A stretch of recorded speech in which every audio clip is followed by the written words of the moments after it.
नमस्कार। और भारतीय कानून भारतीय विधि में आपका स्वागत है। हम लोग विधि से संबंधित वीडियो बनाते हैं और वीडियो बनाने का एक ही मकसद है, सीखना, समाधान और किसी भी प्रकार से अपना ज्ञान को बढ़ाना। ये हर हमेशा समाज के सुधार के लिए, समाज के हित के लिए बनाया जाता है। ये वीडियो हम लोग जैसे नवयुवक हैं उनके लिए बनाया जाता है और ज्ञान को बढ़ाने के लिए बनाया जाता है। और जो एग्ज़ाम का तैयारी कर रहे हैं ये तो हम क्लियर नहीं करेंगे, लेकिन उनके मदद के लिए भी बनाया जाता है, क्योंकि कभी कभी सेक्शन जो है आपका मिल जाता है और उसका लाभ जो है आप लोग को मिलता है। इस मकसद से वीडियो बनाया जाता है। हाँ, अगर किसी प्रकार की इसमें थोड़ी सी गलती हो किसी भी प्रकार का, तो आप अपने कमेंट बॉक्स में डाल सकते हैं, क्योंकि इस वीडियो का एक ही मकसद है, समाज में सुधार लाना। अगर समाज गलत रास्ते पे हमारे नवयुवक जा रहे हैं तो उनको ये बताना कि आप अगर इस प्रकार के कोई कार्य करते हैं तो आपको ये परेशानी हो सकती है। ये सब के लिए बनाए जाते हैं। कुछ हमारे मित्र हैं जो कि पता नहीं वो जानकारी लेना चाहते हैं या मुझ पर कमेंट पास करते हैं या मेरी विवेक को चैलेंज करते हैं, ये तो पता नहीं, क्योंकि उतना तो आइडिया है नहीं। क्योंकि हम लोग जो भी बातें करते हैं वो बुक से करते हैं, समाज में जो समस्या है उससे संबंधित करते हैं। और हम लोग का एक सोच बनता है कि हमारे वीडियो से लोगों की समस्याएं कम हो। आज भी बहुत सारे सब हमारे ऐसे क्लाइंट हैं जो कि वो मानते हैं और कहते भी हैं कि इस तरह से तो अगर 2, 4, 10 आदमी क्रिएट करे तो बहुत सारे सब समस्याओं से हम लोग बच सकते हैं। लेकिन उस समस्या से बचने के लिए आपको जानकारी होनी जरूरी है। जैसे कि हम लोग जानते हैं समाज में 2 जानकारी, एक विधि की जानकारी होनी जरूरी है, दूसरा है स्वस्थ रहने की विधि जो है उसकी जानकारी जरूरी है। आपको स्वस्थ कैसे रहना है उनकी जानकारी। जैसे कि आज हमको बहुत आदमी ये बताए कि आप पानी कम पीते हैं, सच में पानी कम पीते हैं, और जब हम लोग को पानी की ज़रूरत होती है तो उस समय पानी नहीं मिलता है। क्यों नहीं मिलता है, क्या समस्या है, हर समस्याओं को बताया जाएगा। पानी नहीं मिलता है क्योंकि जो लोग वहाँ मूव करते हैं उसे समस्या होती है, यहाँ तक कि आपको मोबाइल भी बंद करना पड़ता है। पानी की तो बात ही दूर है। और किसी को ये भी नहीं बोल सकते कि एक डब्बा पानी लाओ, एक बोतल पानी लाओ, ये वजह। दूसरी बात हो जाती है कि विधि की जानकारी आपको होनी चाहिए। हर कदम पे आपके साथ जो है आप तो चलते हैं, आपका किस्मत चलता है, फिर आपके साथ नियम भी चलता है।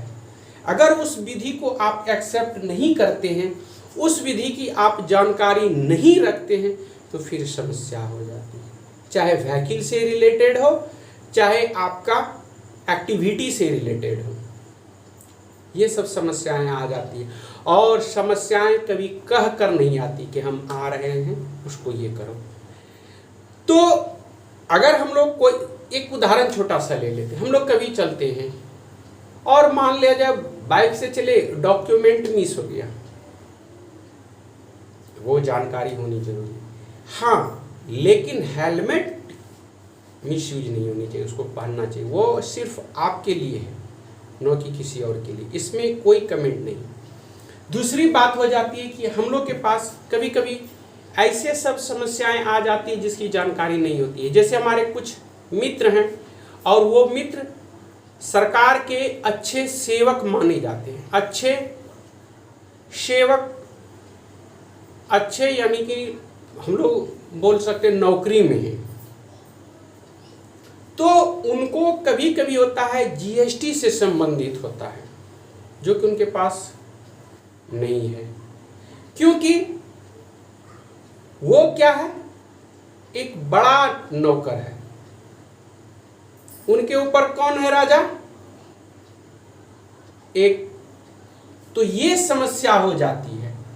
अब उनके पास जीएसटी से संबंधित परेशानी है, टैक्सेशन से संबंधित परेशानी है, बैंकिंग से संबंधित परेशानी है।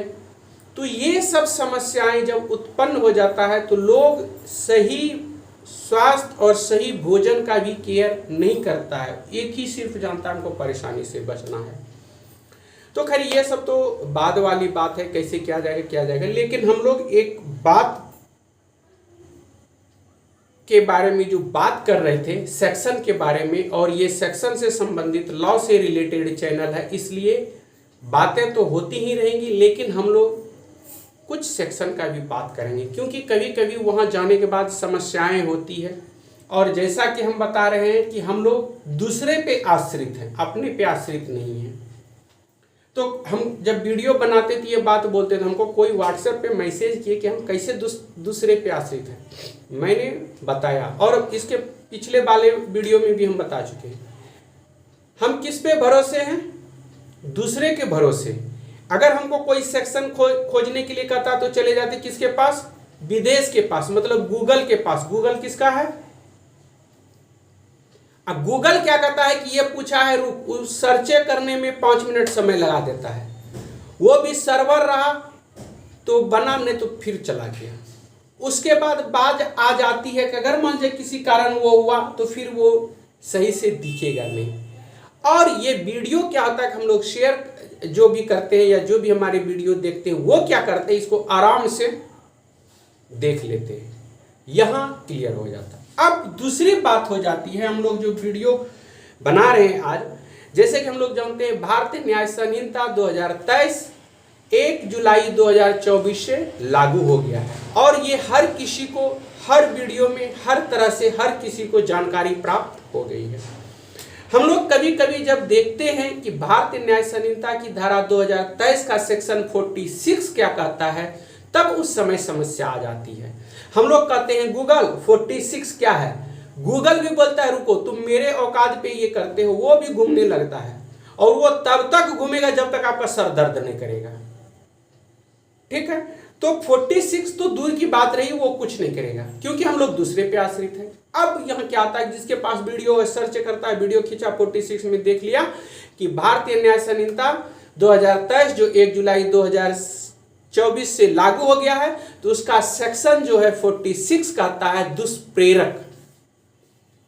अब हमारे दोस्त जो है वो जानना चाहते हैं कि दुष्प्रेरक क्या है, ये भी हमारे बहुत ये होते हैं, दुष्प्रेरक क्या है, दुष्प्रेरक किसे कहते हैं, तो ये सब के बारे में हम लोग जानकारी प्राप्त करेंगे। जो जानते हैं उनके लिए तो खैर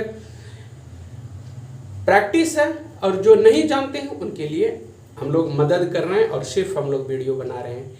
और हमारे बहुत सारे सब मित्र जो हैं जो कमेंट पास करते हैं, तो हम क्या बताऊँ, वो तो हमसे बड़े हैं और उम्र में बड़े हैं, अनुभव में बड़े हैं, सोच में बड़े हैं, और एक्टिविटी में बड़े हैं, हर बड़े हैं। तो अब उनको अगर उनको अच्छा लगे कि कमेंट पास करें तो कर सकते हैं।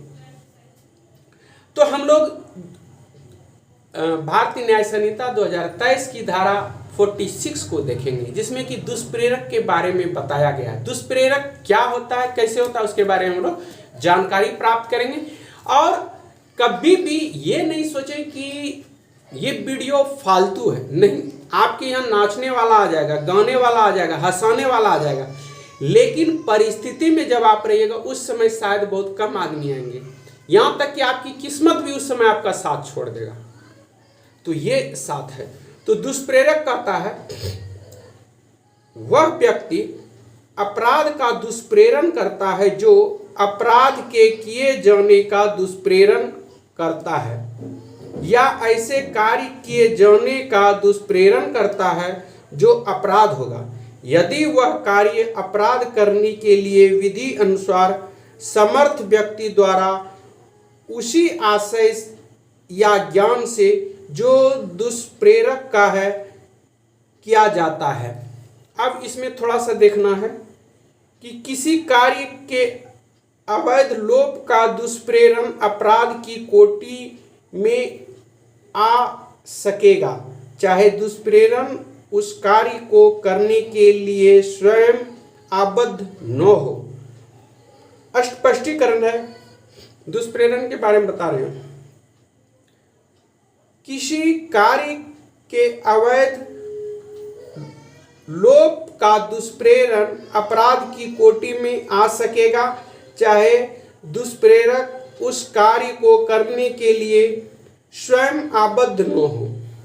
और स्पष्टीकरण, दुष्प्रेरण का अपराध गठित होने के लिए यह आवश्यक नहीं है कि दुष्प्रेरित कार्य किए जाए या अपराध गठित करने के लिए अपेक्षित प्रभाव कारित है। तो ये दुष्प्रेरक के बारे में, उसके बारे में हम एक आध केस और देखें।